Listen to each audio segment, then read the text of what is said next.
Je m'appelle Alice Ravelot de Tovar et je suis responsable de l'atelier recyclerie du Talus.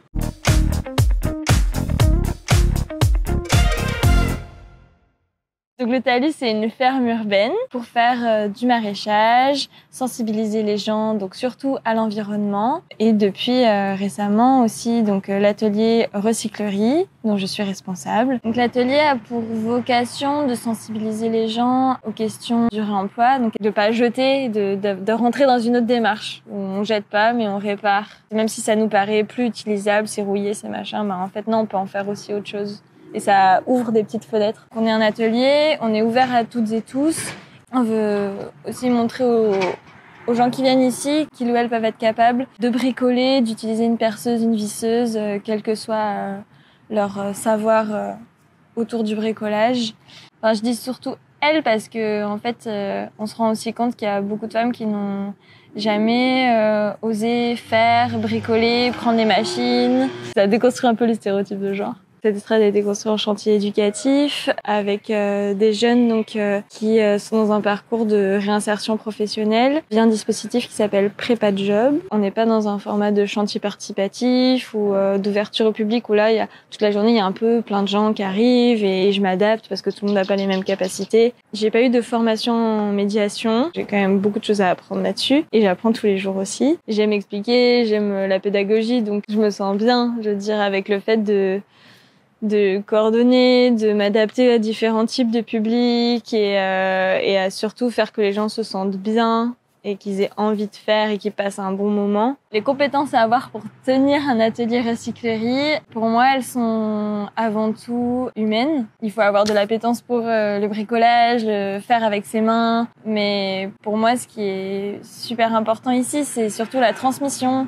et le fait d'avoir envie de faire ensemble. On n'a pas des objectifs productifs. Et donc, il faut être patient, à l'écoute, pédagogue, savoir expliquer et donner envie aux gens de faire et leur donner confiance pour qu'ensuite ils puissent avoir envie de revenir et de reproduire la même chose chez eux. Après, ici, on peut voir qu'il y a beaucoup de signalétique pour que les gens puissent être un petit peu autonomes quand ils sont à l'atelier. C'est important de trier. Par exemple, il y a des bois qui sont transformés ou non transformés, donc ça va pas réagir de la même manière en extérieur aux intempéries.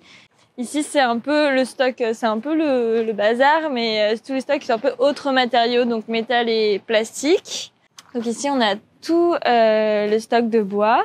Donc une semaine sur deux, je vais à Emmaüs Saint-Marcel, pas loin d'ici, pour éviter qu'ils jettent tout à la déchetterie, même s'il y a quand même une grosse partie qui part. Donc c'est surtout du bois de mobilier. Là, j'ai un toboggan, des lattes de lit, des échelles, des palettes. Alors évidemment qu'il y a des types d'études qui vont t'amener à avoir plus de connaissances forcément en construction ou même humainement. Je veux dire, tu peux être quelqu'un qui a fait par exemple un CAP menuiserie, mais ça suffirait pas en fait, parce que c'est pas parce que t'es super bon dans un domaine que tu sais forcément transmettre et que t'as forcément envie de faire ensemble. Tu pourrais peut-être préférer faire ça tout seul dans ton coin chez toi ou dans un atelier tranquillement. Mais tu peux aussi passer le BAFA, adorer transmettre et à côté de ça avoir un peu une passion du bricolage.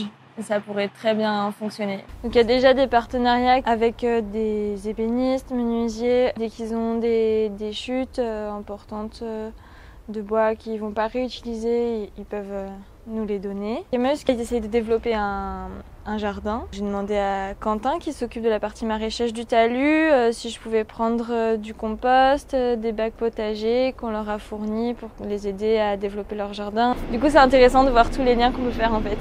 J'ai fait des études d'architecture et je me suis rendu compte que finalement la manière la plus écologique de faire de l'architecture c'est de ne pas construire et de faire avec ce qu'on a. Et je me suis beaucoup intéressée donc au réemploi, de faire du lien avec le quartier, de faire pour les gens qui habitent sur le lieu et sans forcément construire de nouvelles infrastructures. Je pense que tout le monde n'a pas les moyens de s'acheter toutes ces machines, d'avoir tout cet espace pour pouvoir bricoler et du coup ils peuvent avoir accès à tout ça ici, juste à côté de chez eux. Et c'est vraiment ce que j'aimerais de plus en plus permettre, c'est que ça devienne vraiment comme l'atelier du quartier où les gens viennent, se sentent capables et ont envie de construire des choses pour chez eux ou pour ici.